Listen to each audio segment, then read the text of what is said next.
کہ اے ایمان والو تم اللہ سے ڈرو جیسے کہ اس سے ڈرنے کا حق ہے۔ اور یاد رکھنا مسلمان ہی فرماتے تھے کہ اگر کوئی شخص جان بوجھ کر نماز چھوڑ کر اس دنیا سے چلا گیا تو اسے مسلمانوں کی قبرستان میں مت دفناؤ۔ کیا کہ ان کو نماز کا کہو یہ فوراً اٹھ جائیں گے۔ جب نماز کا کہا یا امیر المؤمنین نماز، تو آپ ایسے کھڑے ہوئے جیسے کہ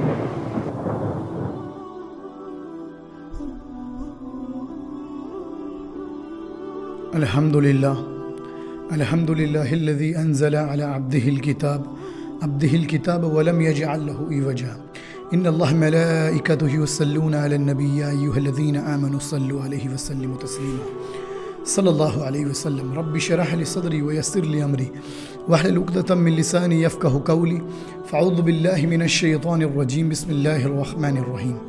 السلام علیکم ورحمۃ اللہ وبرکاتہ ایوری ون۔ امید ہے آپ سب لوگ خیریت سے ہوں گے۔ آج کا جو ہمارا ٹاپک ہے وہ ہے نماز پر۔ دیکھیے ہمارے دین میں نماز کی بڑی اہمیت ہے۔ اسی طریقے سے اللہ تعالیٰ نے بھی قرآن میں جیسے کہ یہ فرمایا ہے وَمَا خَلَقْتُ الْجِنَّ وَالْإِنسَ إِلَّا لِيَعْبُدُونَ، کہ ہم نے جنات کو اور انسان کو محض صرف اپنی عبادت کے لیے پیدا کیا ہے۔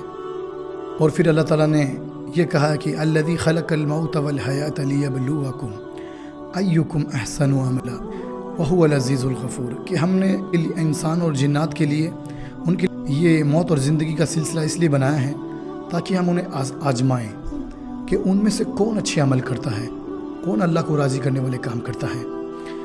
اللہ تعالیٰ نے فرشتوں کو بھی اس کا حکم دے رکھا، نماز پڑھتے ہیں، وہ بھی اللہ کی عبادت کرتے ہیں، سجدے میں رہتے ہیں۔ اور جنات کو بھی اللہ تعالیٰ نے حکم دے رکھا ہے۔ اور اللہ تعالیٰ اس کائنات کے نظام کے بارے میں بتاتا ہے کہ ان من شیء الا یسبح بحمدہ، کہ ہر چیز اللہ کی حمد و ثنا کرتی ہے، ہر چیز اللہ کی پاکیزگی بیان کرتی ہے۔ اور پھر اللہ تعالیٰ نے ستاروں کے بارے میں اور درخت کے بارے میں، جو دنیا میں بے شمار درخت ہیں اور آسمانوں میں جو بے شمار ستارے ہیں، اللہ تعالیٰ ان کے بارے میں بتاتا ہے والنجم والشجر یسجدان، کہ ستارے اور پیڑ یہ سب کے سب تیرے رب کو سجدہ کرتے ہیں۔ اور اللہ تعالیٰ نے تمام آدم علیہ السلام سے لے کے تمام جتنے بھی آپ صلی اللہ علیہ وسلم تک جتنے بھی انبیاء آئے ہیں اس دنیا میں، ان تمام انبیاءوں کو نماز کا حکم دیا تھا۔ ان کی قوم بھی نماز پڑھتی تھی اور انبیاء بھی نماز پڑھتے تھے، اور لیکن وہ واللہ عالم کتنی پڑھتے تھے وہ اللہ بہتر جانتا ہے۔ تو اسی طریقے سے اللہ تعالیٰ نے اپنے نبی محمد صلی اللہ علیہ وسلم پر بھی نماز فرض کی اور ان کی امت کے اوپر یہ نماز فرض کی۔ دیکھیے دنیا میں اللہ تعالیٰ نے جتنے بھی احکامات ہم پر نازل کیے ہیں شریعت کے مطابق، وہ اللہ تعالیٰ نے دنیا میں کیے ہیں، لیکن نماز ایک ایسی چیز ہے میرے عزیز دوستو، نماز ایک ایسی چیز ہے جو اللہ تعالیٰ نے اپنے نبی کو اپنے پاس بلا کر دیا ہے۔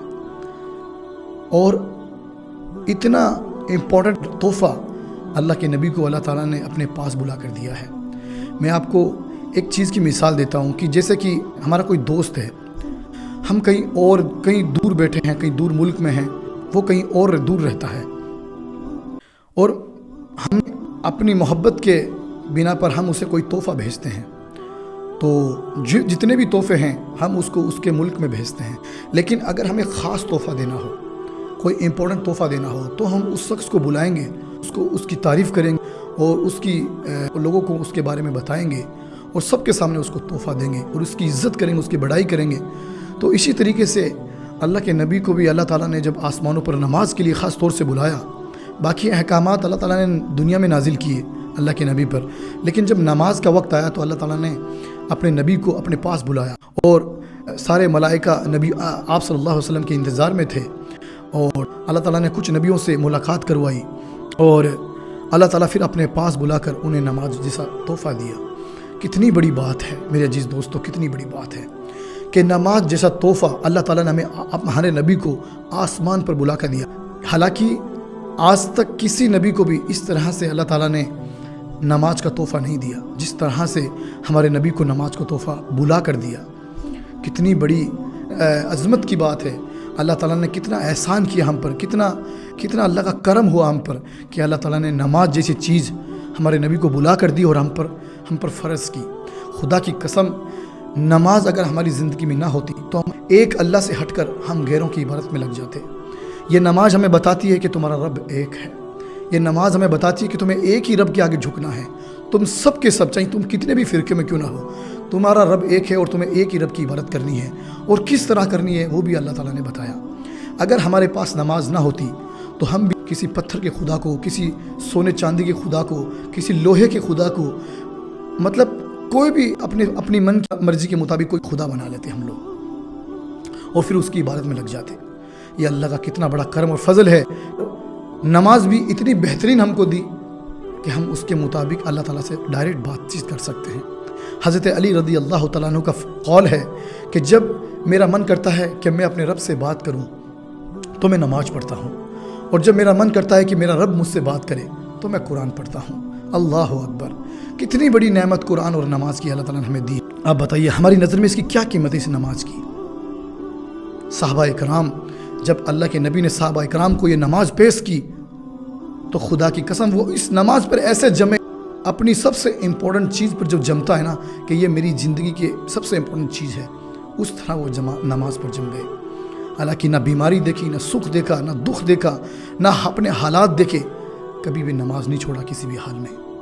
حالانکہ بیماری کی حالت میں بھی آپ نماز پڑھ کر اس دنیا سے گئے ہیں۔ سارے صحابہ اکرام کے آپ کی سیرتیں اٹھا کے دیکھیں کہ میرے نبی نے ان کی زندگیوں میں کیسے نماز کو امپورٹنٹ بنا دیا تھا۔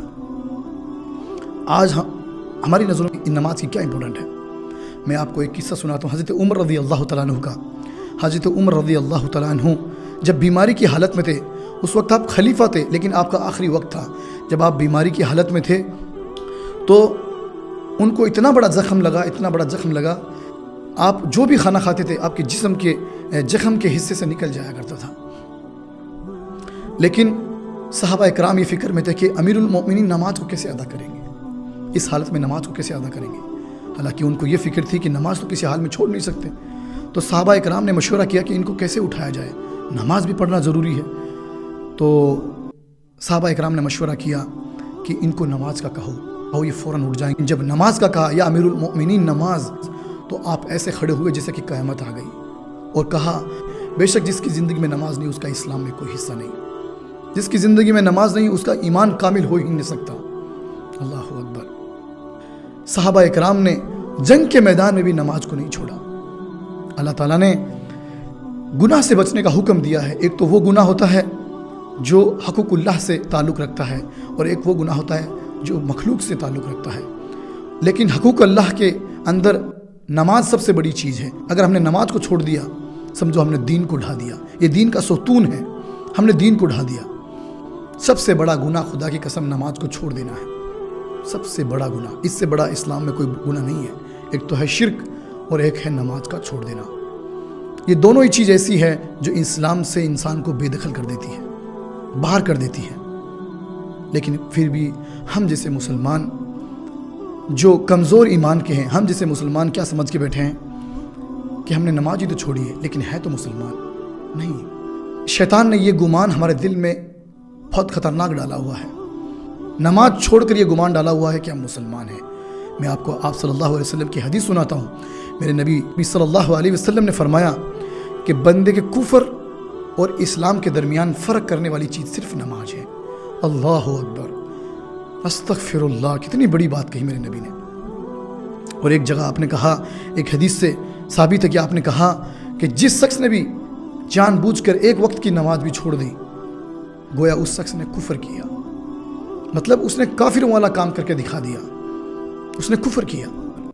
آپ صلی اللہ علیہ وسلم نے ایک بار حضرت معاذ رضی اللہ تعالیٰ عنہ سے یہ کہا کہ اے معاذ، تم اللہ کی ذات کے سوا کسی کو بھی شریک نہ ٹھہرانا، چاہے تمہیں کاٹ دیا جائے، چاہے تمہیں جلا دیا جائے، چاہے تمہیں سولی پہ چڑھا دیا جائے، لیکن تم اللہ کے ساتھ کسی کو شریک نہ بنانا۔ اور معاذ نماز بھی کبھی نہ چھوڑنا، کیونکہ جس شخص نے نماز چھوڑ دی وہ اللہ کے ذمہ کرم سے نکل گیا، اللہ کی ذمہ داریوں سے نکل گیا۔ کیونکہ اللہ تعالیٰ نے نماز پڑھنے والوں کے لیے ذمہ داری لی ہے کہ میں اسے جنت میں داخل کروں گا، لیکن جو شخص نے نماز چھوڑ دی اور ایک وقت کی نماز بھی جان بوجھ کر چھوڑ کے مر گیا، وہ اپنی اللہ تعالیٰ کی ذمہ داریوں سے نکل گیا۔ میرے عزیز دوستوں، اپنی زندگی کا محاسبہ لیں اپنی زندگی کے اندر جھانک کر دیکھے کہ کون سے راستے پر ہیں. کیا ہماری زندگیوں میں نماز ہے؟ نہیں ہے. موبائل چلا رہے ہیں، نماز چھوڑ رہے ہیں. ٹی وی دیکھ رہے ہیں، نماز چھوڑ رہے ہیں. یار دوستوں کے ساتھ بیٹھے ہیں، نماز چھوڑ دی. شادیوں میں بزی ہیں، نماز چھوڑ دی. نماز کی اتنی قیمت ہے ہماری نظر میں. جو ایمان کیا ہمارا ہمیں مسجد تک نہیں لے کے جا سکتا، اپنے گھر سے مسجد تک نہیں لے کے جا سکتا، اپنی آفس سے، اپنی دکان سے، اپنی تجارت کی جگہوں سے ہمیں مسجد تک نہیں لے کے جا سکتا. قیامت کے دن یہ ایمان ہمیں جنت میں کیسے لے کے جائے گا؟ اس لیے میرے دوستو، دیندار لوگوں کے مجلس میں بیٹھو، دیندار لوگوں کے ساتھ رہو، اپنے ایمان کو بناؤ تاکہ ہم جنت میں جانے والے بن جائیں. اللہ کے نبی کی حدیث ہے کہ جو شخص دنیا میں جیسے لوگوں کے ساتھ رہا، چاہے وہ بے دین ہو چاہے دیندار ہو، جس لوگوں کے ساتھ رہا، جہاں پر اس کی بیٹھنے کی مجلس تھی، قیامت کے دن وہ انہی لوگوں کے ساتھ اٹھایا جائے گا. مثال کے طور پہ میں نمازی ہوں اور میں گنہگاروں کے ساتھ بیٹھ رہا ہوں، تو قیامت کے دن میں گنہگاروں کے ساتھ اٹھایا جاؤں گا. اللہ اکبر. میرے عزیز دوستو، نماز کی امپورٹنٹ کو سمجھیں آپ، نماز کی قیمت کو سمجھیں آپ. نیک لوگوں میں بیٹھیں گے تو آپ نماز کی قیمت کو سمجھیں گے.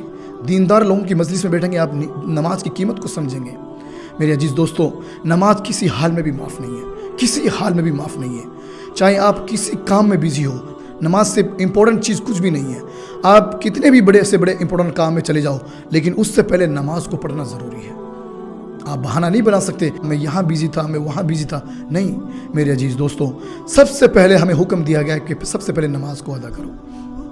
حضرت عبداللہ بن ام مکتوم رضی اللہ تعالیٰ عنہ، وہ آپ صلی اللہ علیہ وسلم کے پاس ایک بار آئے.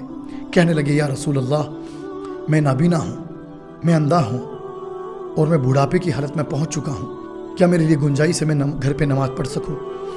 آپ نے فرمایا، هل تسمع النداء، کیا تمہیں اذان کی آواز سنائی دیتی ہے؟ انہوں نے فرمایا کہ بے شک یا رسول اللہ، ہمیں نماز کی آواز سنائی دیتی ہے.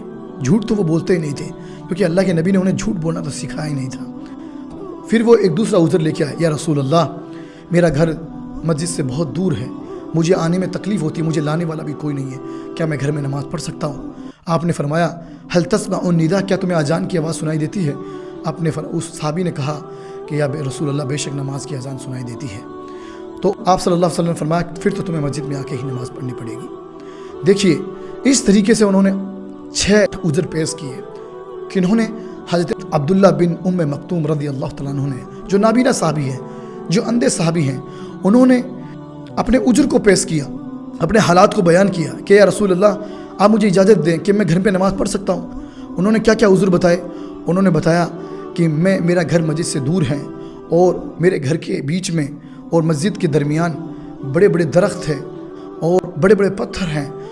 ان کے بیچ میں بھیڑیے بھی رہتے ہیں، جانور بھی رہتے ہیں زہریلے، جو مجھے کاٹ دیں گے، جو مجھے مار دیں گے، اور میری ہڈیاں کمزور ہو چکی ہیں، میری آنے کی طاقت نہیں ہے، مجھے لانے والا بھی کوئی نہیں، اور مسجد گھر سے بہت دور ہے، اور میں نابینا بھی ہوں.